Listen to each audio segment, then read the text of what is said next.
nobody was raising that issue before.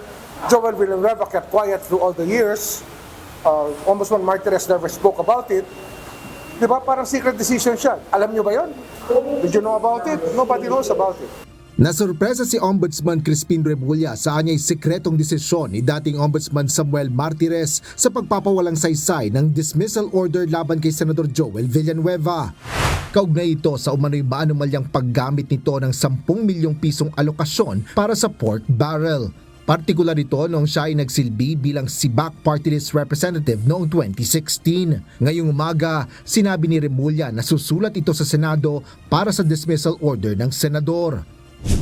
Kasunod dito, naglabas si Senate Deputy Minority Leader Joel Villanueva ng ilang mga dokumento na pawang mga clearance mula sa Ombudsman at Sandigan Bayan. Kinumpirma ng senador na walang mga nakabimbing mga kasong kriminal o administratibo sa Ombudsman laban sa kanya, habang hindi rin anya ito akusado o nasasakdal sa anumang kaso na inihain sa Sandigan Bayan.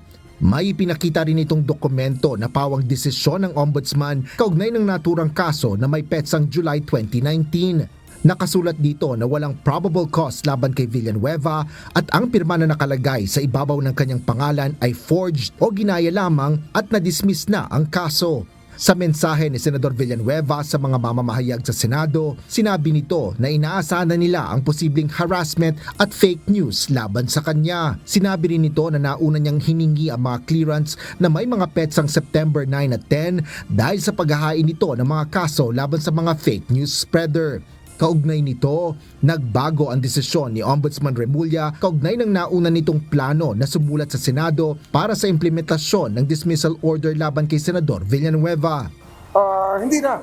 Kasi nga, nagbago na yung premises natin. Nagbago na. Bunsod nito, sinabi rin ni Remulla na iimbestigahan nila kung may sabwatan sa anya'y secret decision ni dating Ombudsman Martirez. Asher Cadapan Jr., UNTV News and Rescue. Diyos ang aming sandigan, serbisyo publiko ang aming pinahahalagahan.